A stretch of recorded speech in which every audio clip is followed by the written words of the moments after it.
It's Sunday, July 10, 2022. Welcome to the 22nd episode in this series from Midas Touch and 5-Minute News called The Weekend Show, where we take a deep dive into the news of the week. You can download the show as audio in addition to my daily 5-Minute News podcast on iTunes or wherever you get yours. Joining me today is former Trump campaign aide who has repeatedly taken on Trump in the courts to invalidate his NDA for former staffers, Jessica Denson. Jessica, hi. Thank you for joining us here on The Weekend Show. You have a very interesting story. Not many people take on the might of the Trump organization or the Trump campaign, and we hear about these non-disclosure agreements, and we hear about the kind of controlled environment that Donald Trump and his people prefer. Just tell us a little bit about how you first kind of got in touch with his organization, or certainly his campaign, and what drew you to want to work for him. Well, thank you for having me, Anthony. I lived in a vortex of misinformation, of gaslighting, of division and fear-mongering, otherwise known as Fox News.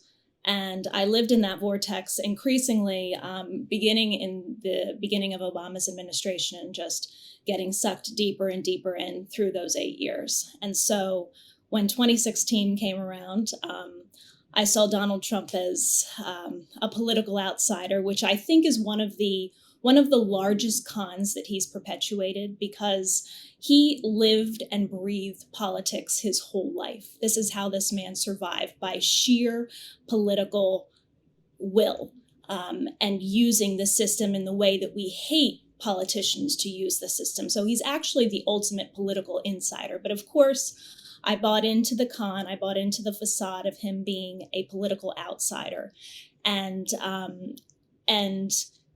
having been someone who followed politics, but also liked to consider myself kind of very independent and even a rebel in certain respects, I saw him, like a lot of people did, kind of the way some people have viewed Boris Johnson in the UK as this renegade outsider who was going to bring about change that others were not willing to for the good of the people. And so I jumped on the Trump train pretty early on, probably late 2015. I accepted that this man was flawed because I thought that he was authentic. And you know what, Anthony, I think these are the two biggest cons that he still gets away with: political outsider and authentic. So I believe that he was authentic. Another totally false notion. This man just lives and breathes lies. He can't speak a truth to save his life. So I thought, okay, he's flawed, but he's authentic. He says things in public that other people say in private, and we all do it. And so I gave him a pass on some of the more horrific and horrendous things that he said. And I eventually, in the summer of 2016, got a job on the Trump campaign, originally on a very low level in the data department. But within a couple of weeks, I did a translation project for Steve Bannon from English to Spanish for the Mexican president. If you remember, in 2016, Trump went to Mexico to meet with Peña Nieto, and they had a agreed upon speech that had to be made by both parties. And Bannon had a copy of Peña Nieto's speech in English, but he needed it translated to Spanish so he could follow along in real time and make sure that Peña Nieto followed along with this agreed upon dialogue. And I translated it overnight. I sat next to Bannon while we listened, and I told Bannon, I said, there's this one line where I'm pretty sure he's going to deviate. And sure enough, I was right. He deviated on that very line. And so Bannon said, what are you doing in the data department? Come with us. I was promoted to lead the Hispanic engagement effort. They really did not have a cogent campaign-based Hispanic engagement effort prior to my arrival on that campaign. So I mobilized that whole thing on my own. Fast forward, my old boss from data and a new rival in the Hispanic engagement realm launched a pretty aggressive and terrorizing assault on me. And when I brought this to the attention of the campaign, they further retaliated. I had a nightmare experience on that campaign, feeling like the entire weight of that campaign was weighing on my shoulders. I was accused of federal crimes, leaking Trump's taxes, shopping bids to the media, all just false accusation, one after another, and left that campaign in tatters and in fear, and lived with this for a year, and very much wanted to walk away. And I didn't. An interesting tidbit is that I never, during that experience, blamed it on Trump himself, because my personal interactions with the man were fairly positive. He actually, in retrospect, he said some very misogynist things to me. But at the time, I found him relatively respectful and very appreciative of my work. So I was reluctant to hold him personally responsible. It took getting distance. It took educating myself. It took comparing my experience with other horrific experiences of assaults on public servants who were just trying to help this country, to see what a dangerous man he was and what a dangerous con he had sold this country on. But anyway, a year after, I was very much wanting to walk away. I'm an introspective person. I'm a person who can forgive, and I very much wanted to believe that was the course that I needed to take. And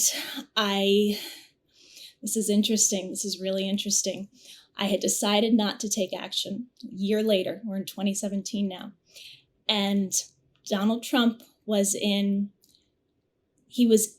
South Korea, I believe, giving a speech about light shining in the darkness. Now, of course, Anthony, we know Donald Trump doesn't write his own speeches, right? This is one of these great speeches that was written for him, talking about, democracy in America being the light that's shining in darkness. There was a lot of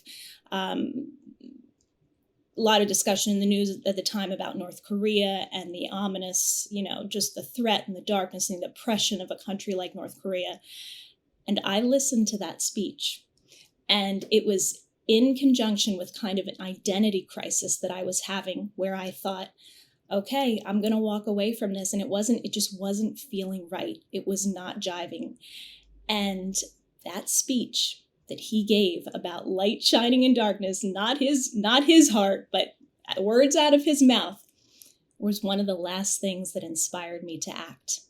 Wow. And that night, I cried so many tears. I woke up in the morning not recognizing myself, because my face was so worn from this kind of internal wrestling that I had gone through the night before.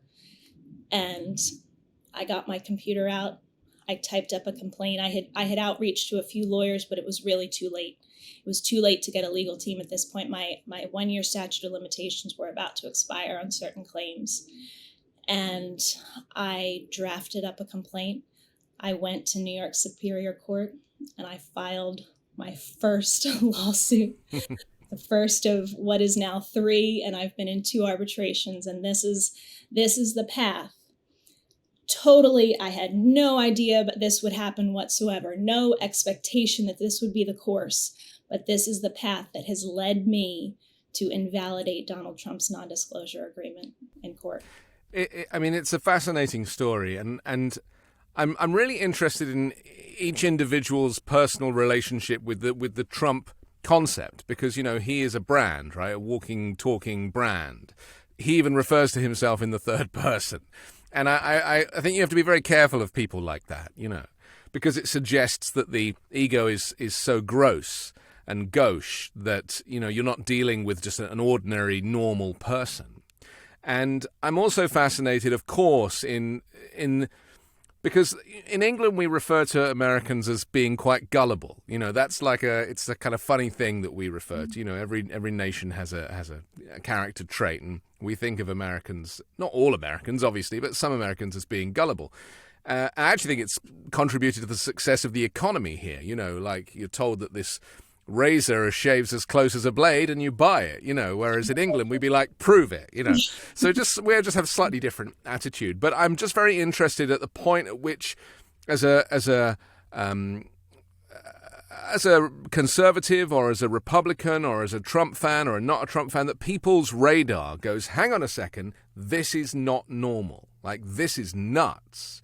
And I think that we'll get into this conversation, but it's this kind of version of civility that I find very interesting. You know, what is normal? What is that line of normality, whereby when we cross into the kind of into another realm, that is the Trump world. And he talked always about draining the swamp, and that, of course, was projection, because he was the swamp. Everything is projection. Everything. Yeah, I think, I don't think you can have this conversation without talking about right-wing media, because you say that they just excuse, the most, they've normalized these really horrible behaviors. But on the same token, they will totally criticize and blame people on the left for the most minor transgressions and blow them out of proportion.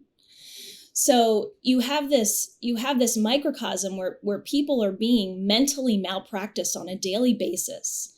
And what an organization like Fox does is they portray the Democrats as evil. Okay, not political opponents, evil. These are evil people who want to destroy this country. Okay, so first of all, their number one MO is fear mongering. Okay, they are after you. The other people are after you. Which is, of course, not based in any truth, because it's not Democrats who own or do mass shootings. No. It's not Democrats who are out to infringe people's rights. No.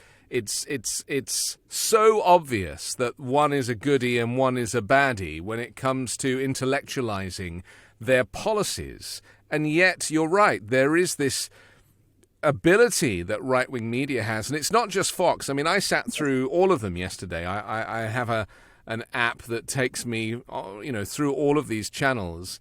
And I was like, wow, there's like 6 or 7 now of these news channels that are spewing propaganda. And the thing that makes it so compelling is if you see a story presented on Fox and then you switch to AON or to Newsmax, they corroborate the story with different newscasters. And I guess that if you're in that environment, you therefore assume it must be true because more than one channel is talking about it. Yeah. Do you think that conservatives realize that these channels are propaganda channels? Do you think there is a kind of cognitive understanding that, I'm watching a right-wing network? No. I think for many of them, there is not. I think there's probably some gray space in there. But I think for their devotees, they are largely, this is the way that I felt. I'm going to tell you how I felt. And this is so tragic, Anthony. You are a journalist. I also have a background in journalism. That was my education. So this is such a I'm telling you, but this, it's not your fault, no, Jessica. I mean, this is very interesting, and this is why. Understand how aggressive this is. So this is my mentality, and understand in Obama years there wasn't OAN, or if there was, it was in its inception. So I was really Fox for me, but this is the way they portrayed it. Okay, Obama and the Democrats, and now, Biden and the Democrats are doing all these evil things. And the mainstream media, right? The lamestream, MSLSD, as they call it, are not telling you the truth. They're not even being journalists. They're not doing, so here we are, Fox News, this righteous arbiter of truth and dogged reporting. We are bringing you the facts. We are, they have this heinous tagline at the bottom of Tucker Carlson's show of all shows now that what it says? What does it say, Anthony? It says standing up for what's right. That's right. Oh That's my right. God, Here's Fox News. But it's a very clever play, isn't it? It's a very clever play because the attitude of all of these shows, especially the likes of Tucker Carlson and Hannity and Laura Ingraham, is we know something that the other side doesn't. That is it. We are the in crowd. Exactly. We are tipping you off. Yes. We found this out. Yes. Nobody else knows this. Yes. You are now privy to this this Yeah. clever, information that we have gathered, and it is clever. Yep. And I have interactions with people who I know. I've spoken on this show several times about my Trump supporting landlord, who is a font of entertainment for me. Last night he again came over and told me that I've drunk the Kool-Aid. and it's so funny to me because he's drunk so much Kool-Aid that he's blinded by it. And that's why I'm so interested in this point at which normal becomes abnormal. And I guess if you're in Trump's orbit, you're living in this kind of criminal fraternity. It's like a mob environment. And if you've read anything about mobs or cults even, and I did an interview with Steve Hassan, who wrote the book The Cult of Trump, and I do recommend that episode. And that's why I say to you, Jessica, that it's not your fault, because even the smartest, most educated, clued up people have vulnerability. And it's that vulnerability that is the kind of connective tissue for joining in with this stuff. Yeah, I think it's really important always people want to see this in a political context. But I'm sure Rick Hassan talked about this. This is not a political dilemma that we're dealing with. It's a social dilemma. Yeah. It's a human dilemma. Yeah, and this is, it's interesting you say about politics, because I saw a teacher being interviewed on one of these right-wing news channels yesterday, and she was saying, they were asking her about, teaching about, gender identity in class, and she was saying that we have to keep all politics out of the classroom. And I was like, wow, this is so clever. She thinks that gender identity is political. And it's not political. It's not political anywhere else that operates in that kind of normal space of how the world operates. I didn't choose to be male. You didn't choose to be female. This happened to us. And in the same way as if you're trans, you didn't choose to be trans. And so it's very interesting to me how subjects have been politicized in America and have been kind of galvanized by right-wing media into being something other than ordinary. And our bodies, our decision to have a baby or not have a baby, I mean, these things should not really be political, especially if they have a religious connotation. The Constitution suggests that it's not for the Supreme Court to push a religious view on people, and yet abortion or anti-abortion is fundamentally a religious view. So we'll talk about that in just a minute. Let's. I just want to bring in some of the subjects that we're going to look at today. There's three subjects, as we always do on this show. We're going to talk about Joe Biden condemning the extreme Supreme Court majority that ended the constitutional right to abortion. He's actually signed an executive order in the last few days. So we'll look at that. I also want to talk about the accelerating Justice Department investigation into the fake electors scheme to help Trump overturn the election. There's a lot of interest now in Jeffrey Clark, Rudy Giuliani, and John Eastman, the Three Amigos, as I like to call them. And finally, we're going to look to the UK and to Boris Johnson, who famously Trump called Britain Trump, which is not actually a sentence. So we'll look at that. First, I want to mention something that happened very late on Thursday night U.S. time, early Friday morning this week, and that is the assassination of Shinzo Abe, the former prime minister and towering political figure in Japan. Of course, he was shot dead while giving a campaign speech on Friday morning at the age of 67, and he was very close to a lot of presidents. Japan and the US kind of kept very, a tight relationship. And it's kind of ironic that Japan is one of the safest countries in the world. Handguns are banned. You can't buy a gun. You can't buy ammunition without having to jump through a whole bunch of hoops. They don't have gun crime. It just doesn't happen. It's not a thing. And consequently, politicians, even ones as significant as Shinzo Abe, they actually do stand on street corners without any security. They stand on street corners and give speeches to crowds in a very informal environment because they don't fear being shot. They don't have to stand in front of glass that's this thick to make a speech.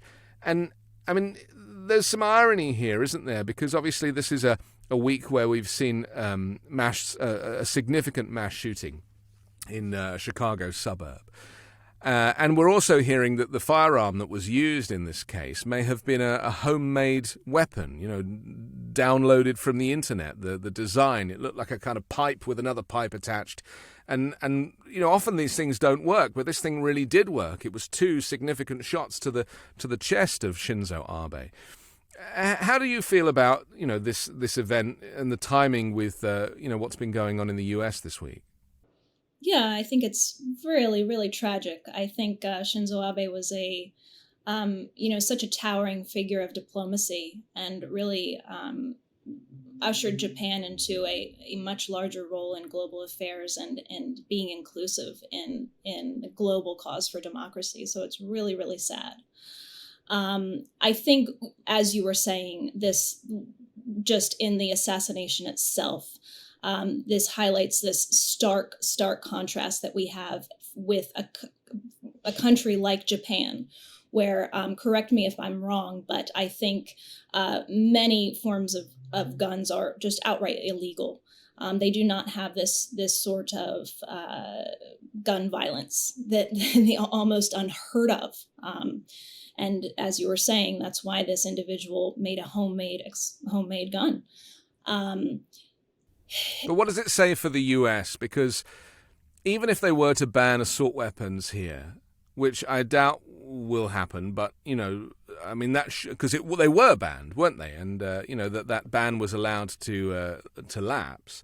And mass shootings went down during that period. That assault weapons were banned here in the US, and these are weapons of war. I mean, we're hearing from Chicago that this guy fired off, 70 or 90 rounds in just a few seconds. I mean, this is not a gun that you would need to have for self-defense. No. And the other thing people don't realize, and I hate to say it out loud, but the people that are killed by these weapons are unrecognizable. Yes. These bullets basically explode inside the body, and you have to use dental records to identify some of the victims of these types of shootings. And when it's children, it's just devastating. Yes. Just give me an insight into the mindset of conservatives who, despite knowing the damage that is done by these weapons, refuse to give any leeway on gun control. I was thinking about this, Anthony, when you told me we were going to be discussing this, and I thought of something that I really think is true and I don't think is discussed nearly enough. First of all, I don't even want to pretend that Republican politicians care, because I'm beyond the point of believing that they really care about what's in the best interest of the American people. I think some of them individually do, but the party writ large is a fascist party that has shown itself quite willing to undermine the public interest of the public good for their own desire for power at all costs. So beyond that, though, I was just thinking about these weapons are creating terror in our country. I mean, these are acts of terrorism that we are witnessing. And I think that the Republican Party is quite aware of this and is happy to use it to their advantage. Fear, like I said, with Fox News, their MO is fear. They are not unhappy to instill fear in their political opponents. But it's even parents of children. Oh. I mean, I saw there was one woman who got up. I forget, and I apologize for not knowing the detail. But she worked for the state, and she was being interviewed, or she was making a case, I think, in a courtroom, or there was a hearing, and she was saying that she had grandchildren, and she said, "I would happily kill my own grandchildren for the right to maintain these firearms." And I was like, I had to rewind it like a couple of times. I was like, did she actually say that out loud? I mean, how do you get to a point where, as a human, you become so uncivilized? You become a savage, effectively. Is that what we are in America now? Just savages? No, Anthony. And here's a great thing that we can remind everybody watching the show.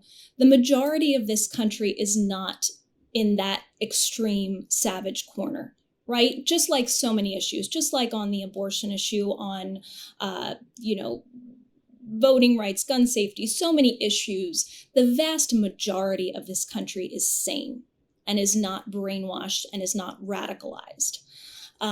So yes, we have an extremist problem. And as I was saying, I do not think that this Republican Party in its current state of just complete moral bankruptcy is unhappy that they have, I don't want to speak for all of them, but I think it serves them to have an extremist base, because that extremist base is a threat to our civilization. I think about this, and I know we're going to talk about this more later, but we think about the potential for violence when and if charges are brought against Donald Trump. That's like a weapon they have. That is a very serious, ominous threat that prosecutors have, believe me, been thinking about when they are thinking about charging Donald Trump and his co-conspirators. And so I just think it amplifies, it highlights our need to be courageous, to not let these terrorists scare us into not acting and taking the appropriate measures that we have to take to protect ourselves, to protect our democracy. Yes, they are savages, but no, they are not the majority of who we are. They are not who we are. They are not America. But it's good to hear, isn't it? Because the problem is that the extremists actually shout the loudest. They do. And this is part of the problem. If you are exposed to right-wing media and you are flicking through the channels as I did, and you're seeing this repeated, this propaganda repeated, and then you see it in newspapers, and just obviously social media is the biggest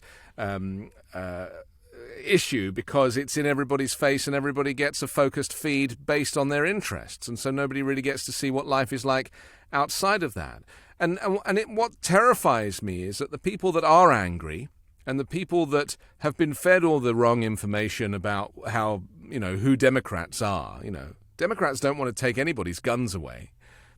It would be nice not to have weapons of war on the streets, that's for certain. But I read that there was something like 7 million AR-15 style rifles in circulation. And so, even if you did ban them, it wouldn't stop anything, really. And that is that, the misinformation is such that these people who are swallowing it and digesting it are the ones with the weapons. They are the ones who are violent. They are the ones who are on the edge.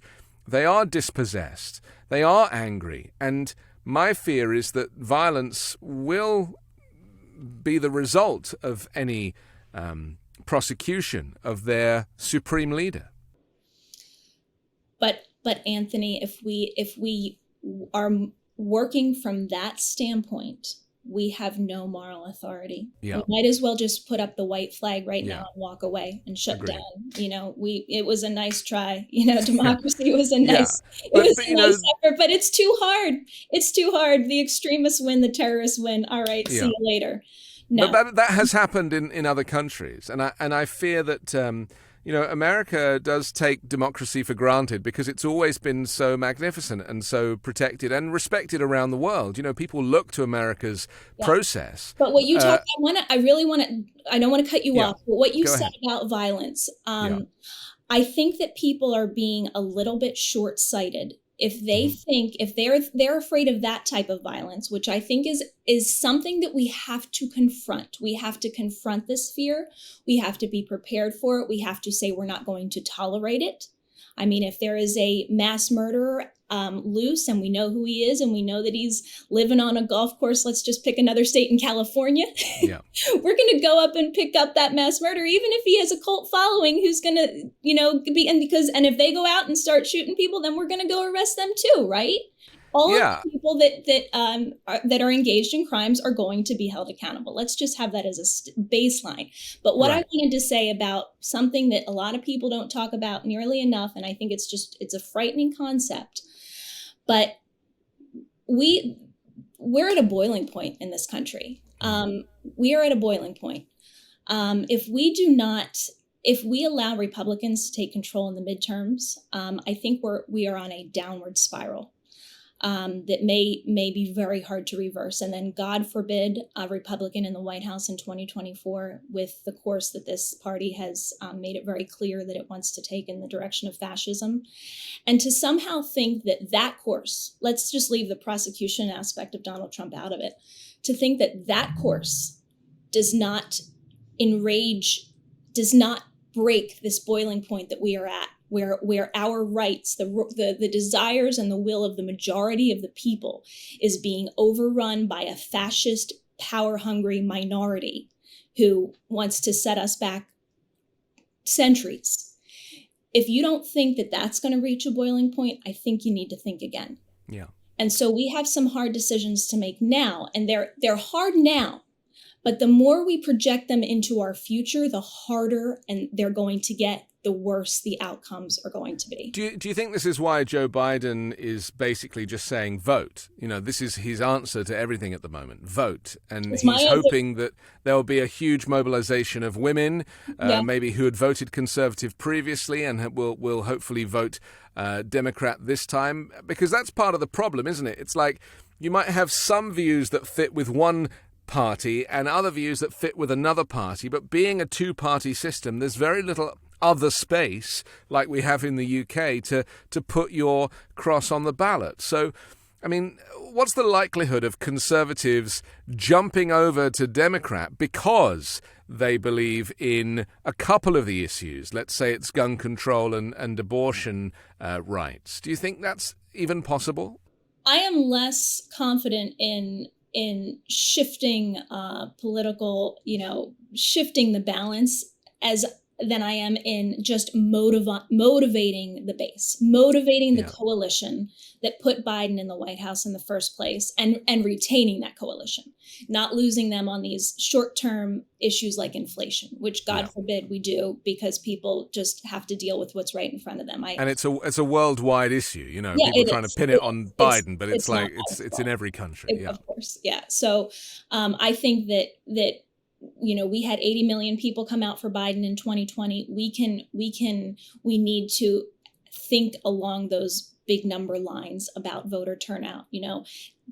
Keep a list. If you are concerned about your rights being taken away, about actual freedom being on the line, which it is, keep a list, put 10 numbers on it. I want you to find 10 people between now and the voting registration deadline in your locality who are not registered.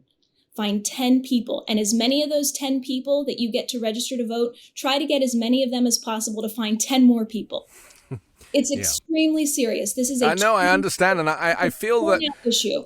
What's at stake is the whole future of American democracy, and I worry, though, that the Democrats haven't quite made that clear enough, and messaging has always been their problem. Yes. The other thing I wanted to ask you about is, do you think it's fair that the media has already consigned the midterms as a loss for the Democrats? You know, you turn on any channel and they're saying, well, of course, the Democrats are going to lose in the midterms. And then they're also saying that Donald Trump is going to be running in 2024 and talking about it like it's happening. Whereas what they could be doing, and what we would have done in the British media, is we would be shaming him. So, even with our kind of unbiased news gathering, we would say it's not possible for him to run because there's all these cases against him. He tried to overturn the last election. Of course he can't run. Yet every channel, including CNN and MSNBC and, all of them, they're all saying, well, likely that Donald Trump is going to run. And I'm like, wow, you are facilitating this guy who's broken all of these campaign finance laws and everything else. You're facilitating, putting him you're encouraging him to run. 100%. I think it's absolutely ludicrous that Donald Trump is continuously acknowledged as a legitimate political figure. I think, as far as I'm concerned, it ended, very early on in his presidency, but January 6th, for God's sakes, was a red line. Yeah. Well, for me, it was the fourth day when he decided to ban all Muslims from coming into America. And I was like, that's the day you impeach him, on day 4. Why wait? Yeah, and speaking of my extraction from the Trump cult, that was one of those things. I mean, I was registered Republican, but I was always a moderate. I mean, I was doing diversity engagement on that campaign, trying to make it more inclusive. And the Muslim ban, I always thought was just a campaign shtick. So, thank you, Trump, for doing that on day 4 to start to get me out of your But it was a real thing. I had a Muslim friend in London who was coming to New York and got stopped at Heathrow Airport, and they were like, "You can't come in. You're not going to go. We're not. And there was. I mean, she was just a girl. It was devastating to so many families. I mean, absolutely devastating, terrible. But yes. Can we talk for a second about the Three Amigos, because I do find these characters kind of very interesting. I always refer to John Eastman as the man in the hat. I think, you'll basically, from the speech that he made on January 6th, he looked like the Witchfinder General. They say an accelerating Justice Department investigation into the fake electors scheme to help Trump overturn the election, plus explosive testimony from the January 6th hearings has created intense legal heat for these 3 lawyers. Jeffrey Clark, who we saw in his underpants standing outside his house while it was being raided by the FBI, Rudy Giuliani and John Eastman, key players in the abortive effort, say ex-prosecutors. There's been a lot of criticism of the Justice Department and Merrick Garland for, not making it clear who they're going after. But I'm starting to feel like, well, if they've gone for Jeffrey Clark in the middle of the night, then they're definitely on the Trump trail, aren't they? So do you have faith in the fact that as this as this committee is investigating, on Capitol Hill, also there's another investigation that's going on at the DOJ? I am extremely hopeful. Let's put it that way. I am extremely gratified by the work of this committee, and I do not think it is by any coincidence that these things are happening in tandem. Right. The very public outing of these efforts to overturn the election, to overthrow our democracy, and in tandem, the FBI and DOJ making their moves. I think it highlights how important it is to keep this narrative top of mind for the American people. And I think it is showing what I have long believed, that the Department of Justice needs public pressure. They need a showing of public interest. And that's going to go towards actually protecting on the back end when prosecution is brought. Because if the majority of the American people, as polls now show, are in support of prosecution for Donald Trump, it's going to be a lot harder for any sort of violent pushback or pushback at all to have any sort of oxygen in the fallout of an indictment. So I think it's no coincidence that they're happening in tandem. And do I have faith in the DOJ? I am hopeful. I am grateful. And I, for one, am going to never drop this narrative until Donald Trump's indicted. So join me and let us all do that, because it is the key to saving our democracy. I mean, what I find most interesting about this kind of this whole plan that they had is that they're actually quite proud of it. Peter Navarro went on NBC and basically stood there in front of a backdrop with his hands, as he does, and just explains the whole thing, like super proud of it. Do you think that their mindset is that they are actually onto something, that there genuinely was fraud, that they actually believe that this is a thing? Because it's a very convincing. I mean, a lot of people say, including the chap who was the guy, the British guy who made the documentary about Trump, who's given evidence or handed over the documentary to the panel. He said, I'm convinced that Trump thinks that he did win the election and that he's surrounded by people that have told him that he won, and he is as aggrieved as he is because he thinks it's true. No, I am grateful. Is that the case? No, I'm grateful for that documentary and that documentarian, but I sharply disagree with him. Donald Trump knew exactly what he was doing. He knew he lost the election, period, end of story. I will say this, I've repeated this on Midas many times, but I can never repeat it enough because it tells you all you need to know. Remember Bob Woodward interviewing Trump to write his book in 2020? Yeah.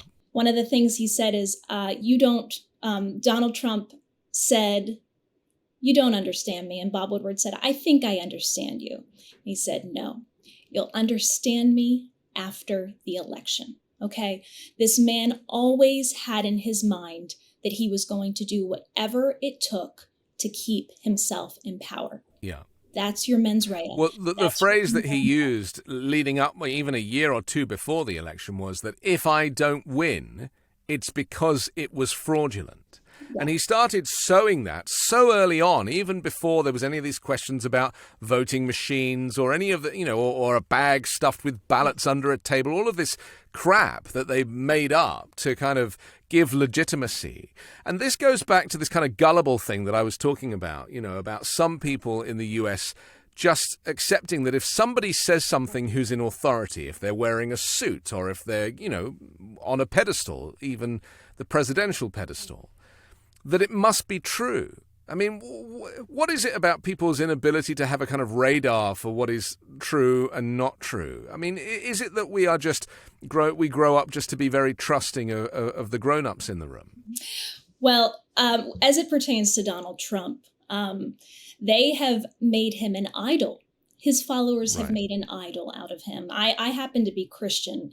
First commandment of the Judeo-Christian Decalogue, Jewish or Christian, thou shalt have no other gods before me. Well, all of the so-called Christian supporters of Donald Trump broke the first commandment years ago because they have made this man their God. And he says that he was sent from God, and others have said he was sent from God, and it's all... he's not a godly person. There's that famous interview where he was asked about his favorite passages from the Bible. And he said, it's very personal. I really don't want to quote anything. And it was like, you've never picked up a Bible other than to stand outside a church after you've firebombed a whole bunch of Americans to get there. Exactly. So let's talk about the religious connotation for a second. And I'm pleased that you say that you're a Christian because... Christianity in America, I've learned, is very different to Christianity in the UK. And in the UK, we are effectively a kind of secular society. We have a head of state, Her Majesty the Queen. She is the head of the church, and therefore the government works for her. And it all has it's connected to religion, but it isn't really, because nobody is religious. And in fact, most people in my years growing up and living in London and the UK, I don't think I ever met anybody that believed in God. And yet here we are, I'm now in the United States and I've been proudly living here for a few years. And, if somebody says they're a Christian, they're really a Christian, and this is a very different experience for me. I'm fascinated. I don't know about that. Well, let's hear it, because evangelical Christianity is the biggest religion in the U.S. Evangelical, right? Yeah, I define Christianity by living the precepts of the master Christian Christ Jesus. If you're not living his precepts, sorry, you're not a Christian in my book. So this brand of so-called evangelical Christianity that's rampant in this United States and furthering, this forced birth, tongue twister, forced birth movement that's really a pro-death movement. It's not a pro-life movement. No. That I find no foundation for in the Bible or the scriptures that I read whatsoever, given that I read what I consider to be the inspired word of the Bible. You can't take every word of the book literally. Yeah. But I think that it underscores two platforms that I think have really been hijacked by the extreme right: Christianity and freedom. They claim to be the champions of both of these, and they've really just blasphemed both of them constantly. That is what they have done. They do not represent freedom.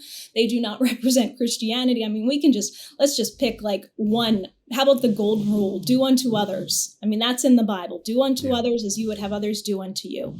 They don't bear false witness against your neighbor. We were talking earlier about all the lies that they spread about Democrats. I mean, there's so many tenets of Christianity that they violate. Oh, here's one of my favorites. Is this applies to the whole Bible, guns in the Bible. I mean, where did this concept come from? If they've ever read the Bible, it says the weapons of our warfare are not carnal, but mighty through God to the pulling down of strongholds. Our weapons are not carnal, folks. So you need an AR-15 to protect yourself. But it's a tragedy that the religion, because I had a Christian friend here in the US who, you know, went to church every week and was very much had Jesus in her heart.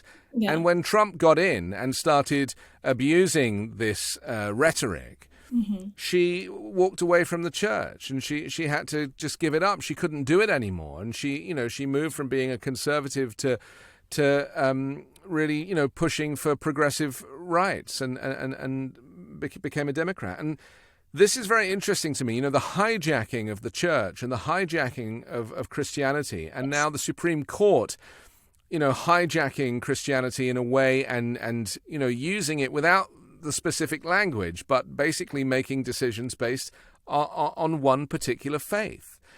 I mean, as a Christian, how do you feel when the highest court in the land is abusing the faith in this way? I'm appalled. I mean, I just wonder, first of all, like you said, it's a hijacking of Christianity. It's their perverted extreme version of their interpretation, and particularly someone like Amy Coney Barrett, who is, as I understand it, a member of a very fundamentalist, retrogressive interpretation of Christianity, a cult, as some have described it.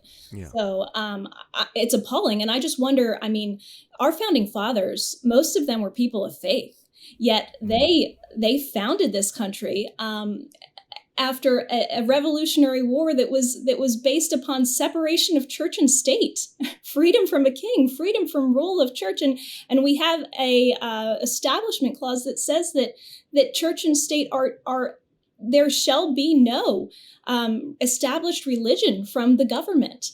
So for them to take some perverted interpretation of so-called Christianity and make it the legal standard that strips, in this case, half of our population of their fundamental rights as human beings, not to mention all of the death and suffering that it's going to cause, is just absolutely egregious. It's undemocratic, and it's un-American. It's plain un-American. There's not much that Joe Biden can do, as we know, other than pack the court, as some are saying. And, I should remind people that there's nothing in the Constitution that says how many Supreme Court justices there can be. But, he's not really a kind of revolutionist, is he? He's not really the right man at the right... He was the right man at the right time to get elected, but in terms of making significant changes, he is very much institutionalized into the current system. But on Friday, he condemned what he called the extreme Supreme Court majority that ended the right to abortion, and he delivered a plea for Americans upset by the decision to vote. I think there was 4 of them. And so he's now signed this executive order, which, I mean, again, it's a little bit like the gun control bill from last week that isn't really going to make a huge difference. This is, it's as much as he can do, isn't it, to kind of encourage the debate and to hopefully, make the point that voting really is the only way that you can bring about change on this issue. Yeah, I think voting really is the way, because there are always going to be holes in executive orders. They're always going to come up against legal challenges. Yeah. And there's some excellent things in that executive order, by the way. I mean, one of the ones that stood out to me is pro bono legal assistance for women that are facing these assaults on their rights in certain states.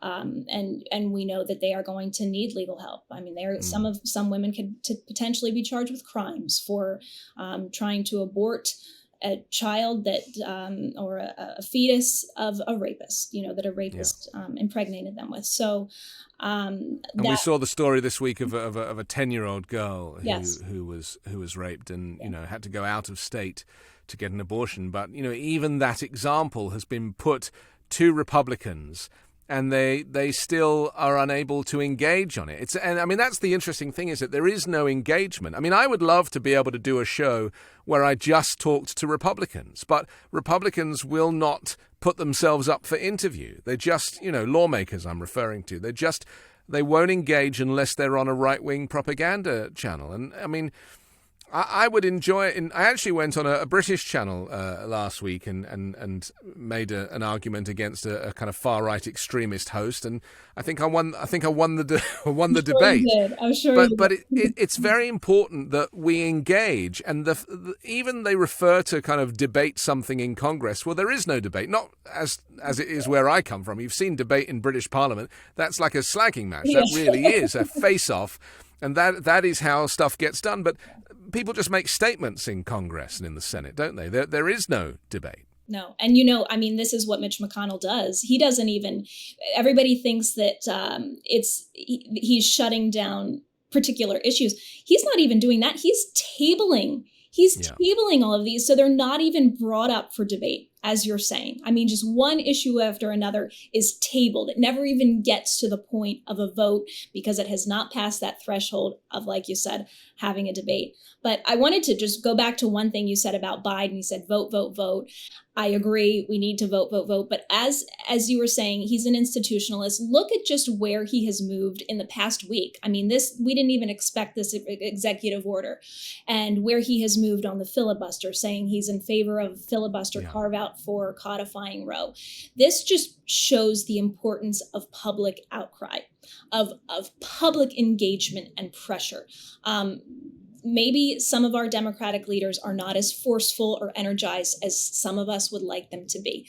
We have a role, and Joe Biden, I think, deserves a lot of credit for reacting to the will and the desire of the people for him to act and to move more progressively on certain issues. Let's finally talk about Prime Minister Boris Johnson in the UK, a man that I never experienced as Prime Minister because I wasn't living in the UK, in the last 3 years since he's had this job. And I'm very pleased about that because I think the guy is one of the worst people to grace number 10 Downing Street. He finally resigned on Thursday, announced his decision to step down after days of high-profile government resignations. I think it was nearly 50 ministers resigned, 40 on one day, another 10 on another day. I mean, he almost had nobody to choose from if he was, to form a new cabinet. But the tragedy was that, when he got up to kind of make a speech and say that he's been forced to resign, he still didn't concede that he'd done bad stuff. He still refused to accept that his lying and his corruption and the garbage that comes out of his face, he has no attention to detail, very similar to Donald Trump in so many ways. I would say that, we're more of a civilized society in the UK. We don't have guns, we don't have gun crime. The police don't even have guns in the UK. I often say that on this show, and people are like, how? But it is possible. And, we've seen the similar thing in Japan. But I feel like a civilized society requires you to have a leader who is also civilized themselves. And Boris Johnson is not a civilized person. He has always caused chaos wherever he's been. And I was in his orbit when he was the mayor of London, and he made an absolute disaster of that job. I mean, nobody wanted to work with him, again, because it was all about him. He just wanted to make sure that in whatever situation he looked good. And if he had to lie in order to achieve that, then that was all he knew how to kind of conduct himself. And it's the same with Trump, isn't it? Does Trump know how not to lie? Because my kind of lie radar's pretty good. I get a kind of hairs on the back of my neck. I can really feel when someone is just like talking out of their backside. And I got that permanently with Boris Johnson. But, do you think people like Johnson and Trump have the ability to go straight? If they went into some kind of rehabilitation program, do you think they could come out as good people? Yes. Well, I think, first of all, I think Boris Johnson, as much as you have personal experience with him, I'm going to give him a tad more credit than Trump. But yes, I'm sure the Trump came out in him the other day in doubling down, right? Yeah. But what's that rehabilitation program? I am so glad you asked me, Anthony. You know what it's called? It's called penitentiary. Ah, yes. The orange jumpsuit. Yeah, it's good enough for all. But does he? No, you are right. Donald Trump has been living a lie his whole life. That's why he couldn't even admit that when he, put the wrong circle with a Sharpie on a map, that it was wrong. Because he can't, if he admits the smallest lies, his entire cover comes down. This man needs the truth. He needs the truth. He needs this criminal indictment. Let's just, like we were talking about, when we started this conversation, it's not political, it's human, it's social, right? Living a lie's miserable, isn't it? I mean, we've all at some point experienced some version of this where we're not being constantly looking over your shoulder. You're I think being honest with yourself. It's a miserable state of being. Donald Trump is a miserable man. If this man is finally given the truth, put in a penitentiary, what does penitentiary come from? Penitence, right? Thought, repentance. Finally forced to do the one thing that nobody has loved this poor man enough to do his whole life. This is going to be the greatest gift he's never been given, right? Finally, to face the truth, to get to know, who are you, Donald Trump, for the first time in your 70 plus years, to get a taste of real identity. That's the rehabilitation program. It's called Justice. And I feel, just to bring it back to Boris Johnson just for a second, I feel like this populism that enables leaders like this, to give somebody a chance to vote for somebody because they're good value on television, because they are comedic or entertaining, or they can answer with they're charismatic. And that's the tragedy. You look back through history, many of the great dictators were also very charismatic. They were very convincing.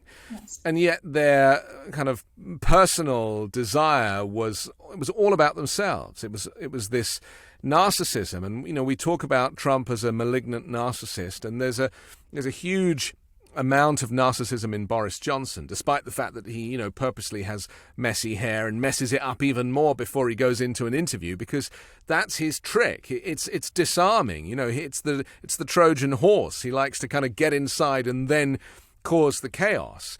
And I feel like we are in danger, humanity is in danger of continuing to elect these characters who might be good value, and we might be able to connect with them because they are personable. And, let's be honest, politicians are boring. Regular career politicians are boring. And Biden is no great entertainer.